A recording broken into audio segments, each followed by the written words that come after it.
이번 주는 많이 더웠는데 다들 건강하게 잘 보내셨습니까? 벌써 6월 마지막 주일이자 한 해 절반이 지나가고 있습니다. 상반기를 잘 마무리하시고 남은 반년은 더욱 새 마음으로 하나님 앞에 서가는 모두가 되시기를 바랍니다. 여러분들 혹시 이 가시가 박혀서 고생해본 경험들이 아마 다들 한두 번쯤은 있을 거라고 생각합니다. 눈에도 잘 보이지 않는 것인데 이게 어찌나 불편하고 신경이 쓰이는지 모릅니다.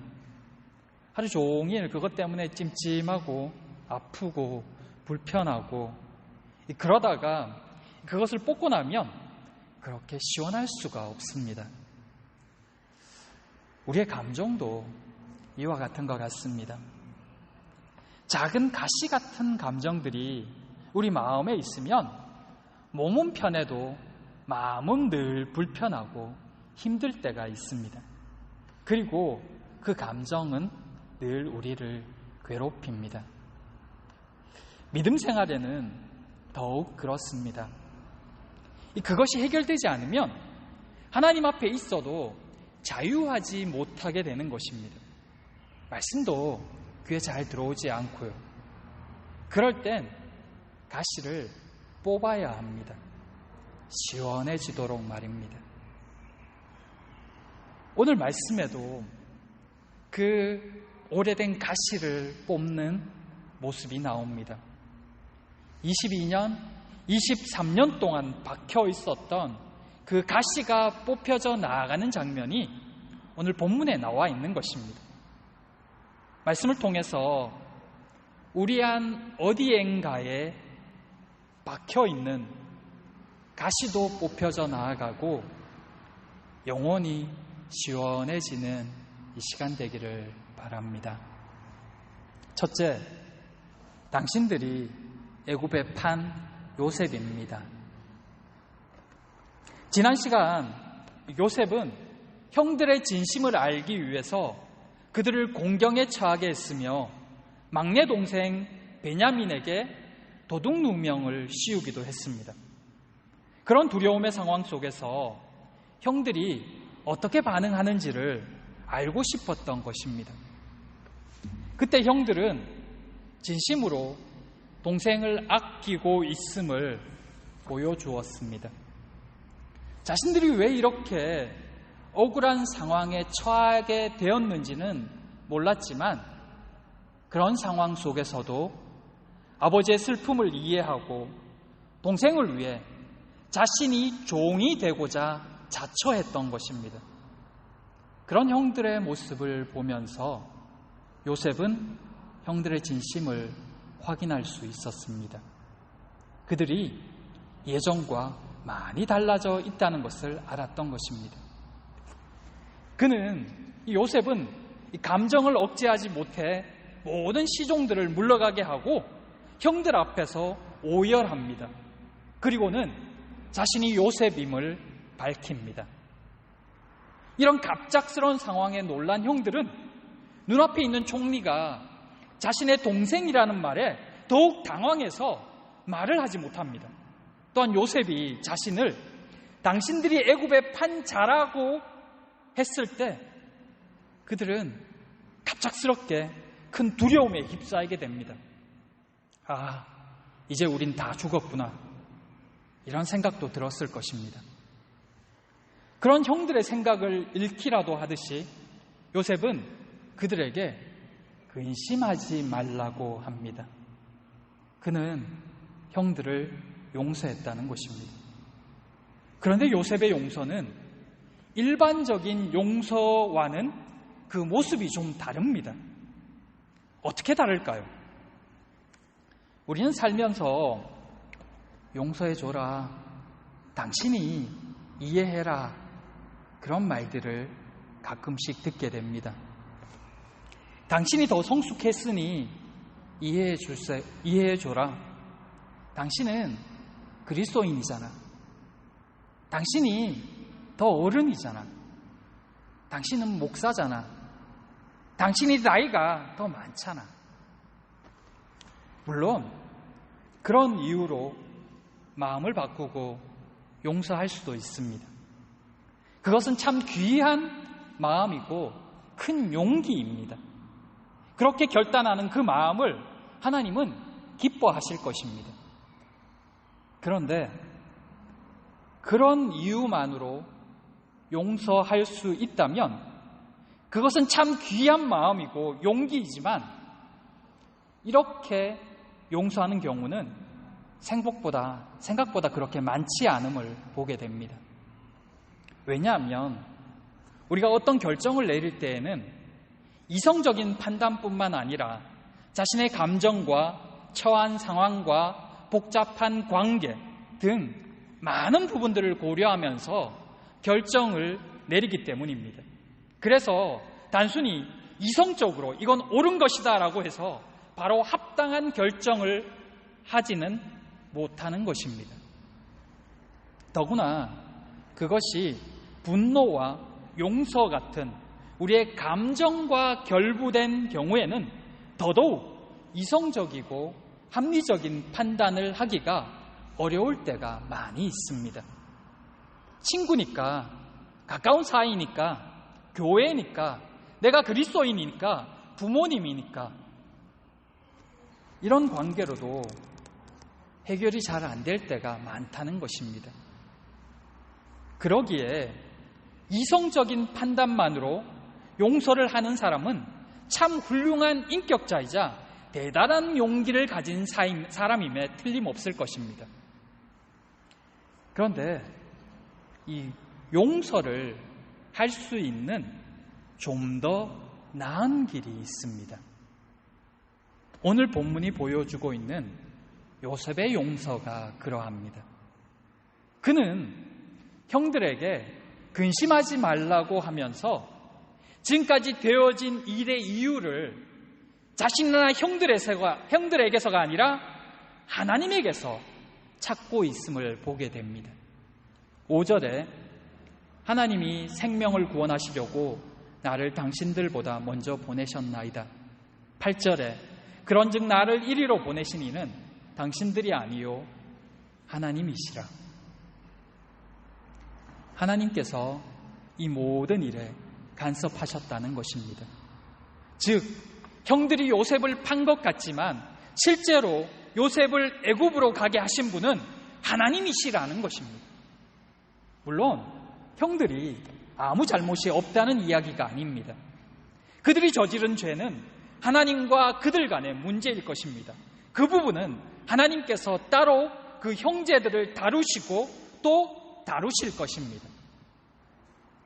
하지만 요셉은 이 부분에 있어서 완전한 하나님의 손길을 경험했던 것입니다. 자신의 노력으로 형들을 용서하려고 애쓰는 차원을 넘어서 하나님께서 요셉의 인생을 어떻게 다루고 계시는지를 경험했기 때문에 그동안 자신에게 일어난 일에 대해 그 원인을 형들에게서 찾지 않게 된 것입니다. 그것이 용서라는 모습으로 나타나고 있는 것입니다. 무슨 말씀이냐 하면 요셉은 자신에게 일어난 모든 일이 하나님의 섭리 가운데 진행된 것임을 깨닫고 또 경험했던 것입니다. 그러기에 그 과정에서 악하게 사용된 형들에 대해 미움의 감정이 사라진 것입니다. 요셉의 이야기는 단순히 인간 승리, 참된 인격자에 대한 이야기를 말하는 것이 아닙니다. 정말 그에게서 승리의 비결, 용서의 비결을 찾기 원한다면 그가 하나님 앞에서 어떻게 살았는지를 보는 것이 맞을 것입니다. 그가 어떻게 이런 결정을 할 수 있었을까요?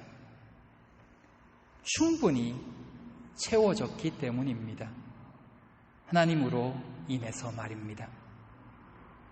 하나님의 은혜로 충분히 채워졌기에 하나님 안에서 자신의 인생의 의미를 온전히 발견했기에 사람들을 향해 여유가 생긴 것입니다.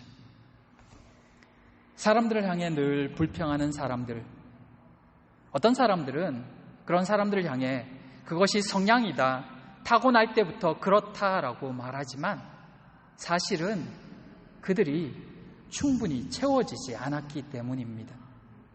충분히 보상받지 못했기 때문입니다. 그래서 남을 생각할 여유가 없는 것입니다. 세상 표현에 곳간에서 인심난다라는 말이 있습니다. 넉넉할 때 베풀 수 있다는 말입니다. 이것은 단순히 돈이 많다가 아닙니다. 그만큼 마음의 여유가 있다는 것입니다. 그러니 남도 돌아볼 수 있는 마음의 여유가 생기는 것입니다. 세상적으로 많이 가져도 인색하고 여유 없는 사람들도 많이 있습니다. 많다 적다는 개인의 기준이기에 그들이 느끼기에 충분하지 않으면 여전히 인색하고 남의 마음을 돌아볼 여유가 없는 것입니다. 그것은 신앙생활에 있어서도 마찬가지입니다. 믿음이 좋았을 때 어떻습니까?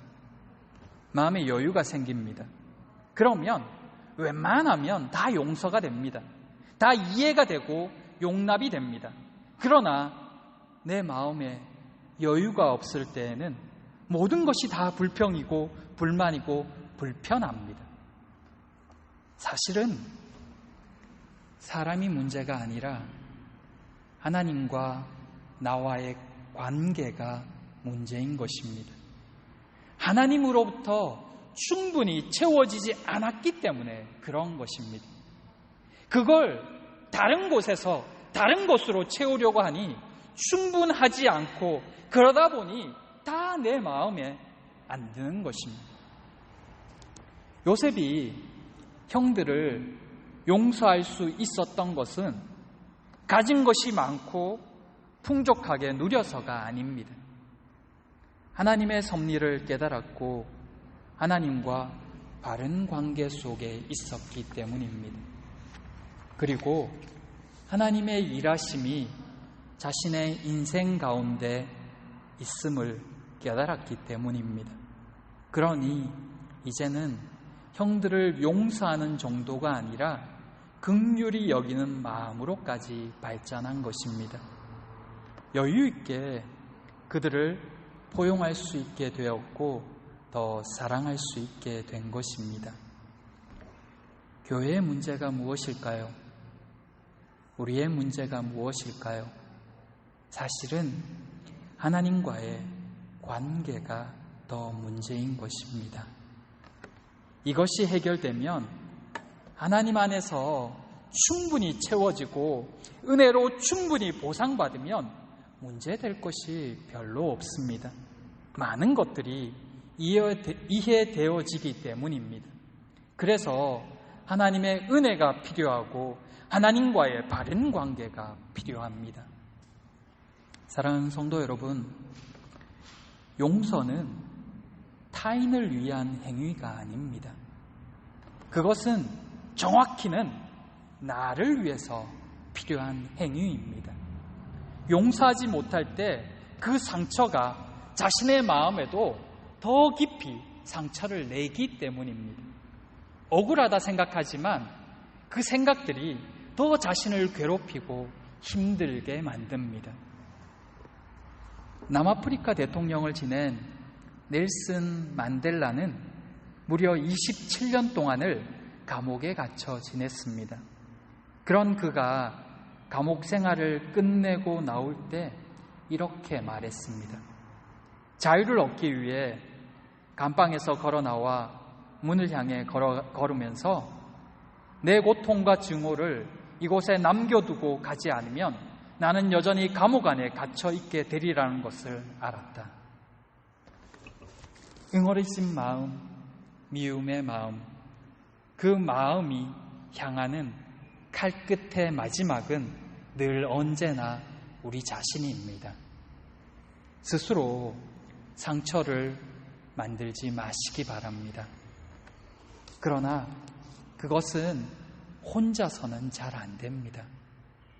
하지만 하나님이 우리의 마음을 만지면 가능합니다. 아니, 충분합니다.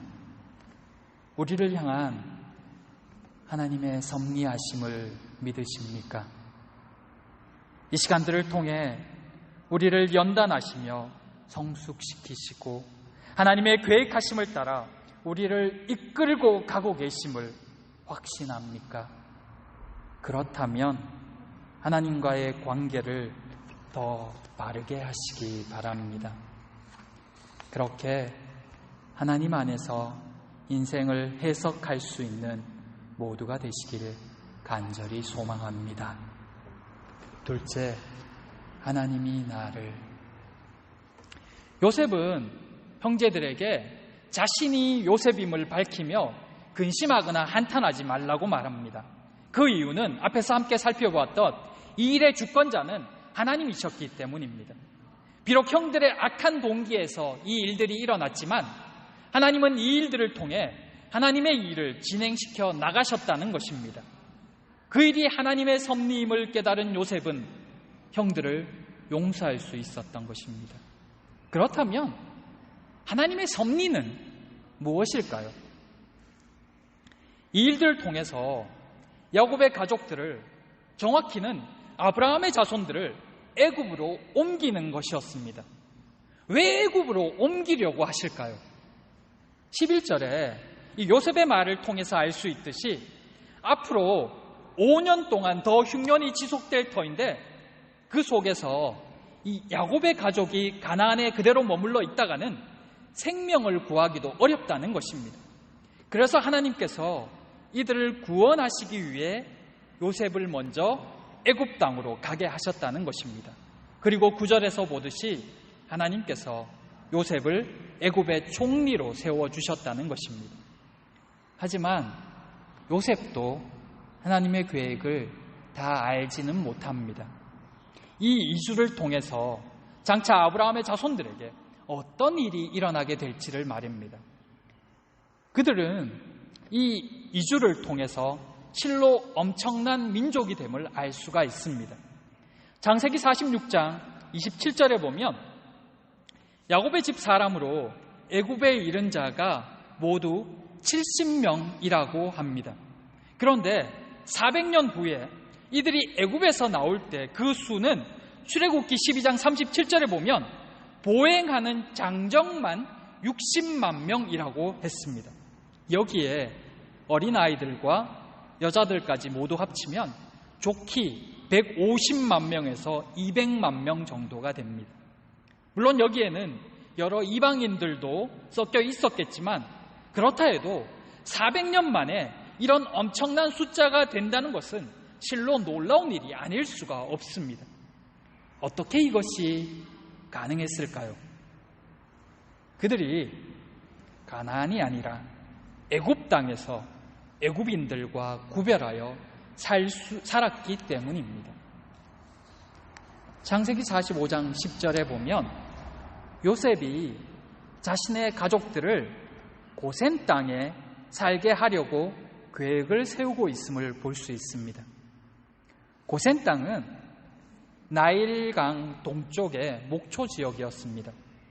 애굽인들은 목축을 하지 않았기 때문에 그 땅이 크게 쓸모있는 땅이 아니었지만 목축을 하는 야곱의 가족들에게는 최적의 장소였습니다. 또한 창세기 43장 32절에 보면 요셉이 형제들을 불러서 같이 식사할 때 요셉 따로, 형제들 따로, 그리고 함께 먹는 애굽 사람들 따로 각각 차려서 식사를 하고 있는 모습을 볼 수가 있습니다.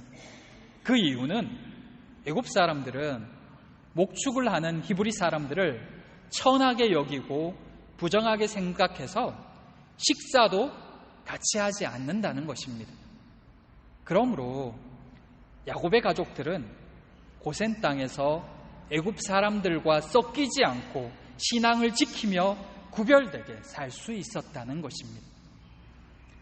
사실 가나안은 약속의 땅이었지만 그 땅은 이미 가나안 원주민들이 살고 있는 땅이었습니다. 그들은 그들의 땅에서 이방인이었던 아브라함 자손들이 그 가나안 땅에 살 수 있도록 허락해 주었습니다. 하지만 아브라함 자손이 자신들에게 위협이 된다 싶으면 우물을 메워 버리는 등 여러 가지 방법으로 괴롭혔던 것입니다. 또한 이 가나안의 음란한 문화에 아브라함 자손들은 쉽사리 동화되어 버리곤 했습니다. 야곱의 딸 디나가 수치스러운 일을 당한 배경에도 가나안 문화에 빠져서 그곳에 계속 머물고자 했던 이 히브리 민족 야곱의 가족들의 잘못도 있었던 것입니다. 그러기에 이스라엘이 신앙의 순수성을 지키면서도 방해 없이 큰 민족으로 성장하기 위해서 애굽은 최적의 장소였던 것입니다. 이 일을 위해 요셉을 미리 예비하신 것입니다. 요셉도 이 모든 계획을 다 알지는 못했지만 7절의 말씀처럼 이스라엘을 구원하시고 그들의 후손들이 세상 가운데 존재하기 위해서 요셉을 그 당시 최강대국인 애굽 온 땅의 통치자로 세워주신 것입니다. 요셉은 자신이 그 자리에서 해야 할 일이 무엇인지를 정확히 알고 있었습니다. 그가 한 말은 단순히 형들을 안심시키기 위한 위로 정도가 아니었습니다. 하나님께서 자신을 쓰고 계시다는 것을 정확하게 이해했고 그 목적에 합당하게 반응함으로 멋지게 사용되고 있었던 것입니다. 우리가 흔히 하는 착각들, 내가 없으면 일이 잘 안 돌아갈 것 같고 큰일이 날 것 같고 심지어 잘 안 됐으면 좋겠고, 그러나 그렇지 않습니다. 하나님의 일은 하나님이 하십니다. 그 일에 우리를 사용해 주시는 것입니다. 그 필요에 따라 우리를 세워주시고 옮겨주시고 일하게 하시는 것입니다. 그때 우리에게 필요한 것은 왜 우리를 이곳에 두시는가를 아는 것입니다. 무엇을 하라고 하시는가를 깨닫는 것입니다.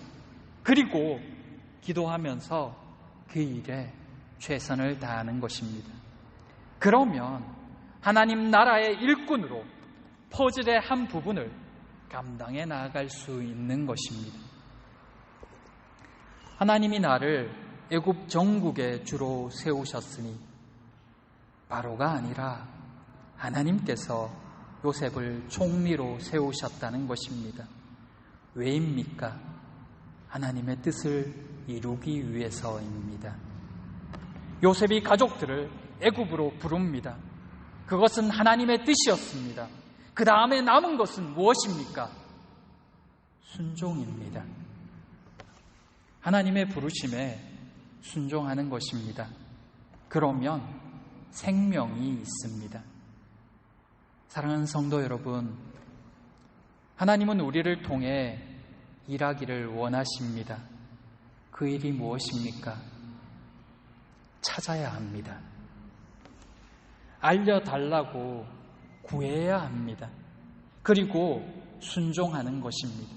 그것이 우리의 삶을 가장 복되고 행복하게 합니다. 먼저 하나님과 관계를 새롭게 하시기 바랍니다. 그리고 그 은혜로 하나님이 바라시는 그 사역을 하시기 바랍니다. 인생을 허비하지 않는 모두가 되시기를 바랍니다. 하나님 안에서 의미 있는 걸음을 걸으시는 모두가 되시길 축복합니다. 기도하겠습니다. 사랑과 은혜의 하나님, 인생을 하나님 안에서 볼 줄 아는 요셉의 모습을 보았습니다. 우리의 믿음의 눈도 열어주시옵소서. 하나님 안에서 인생을 해석할 줄 아는 기도의 사람이 되게 하여 주시옵소서. 이 한 주도 하나님을 더 소망하며 성령으로 충만하기를 바라오며 예수님 이름으로 기도드립니다. 아멘. 이 시간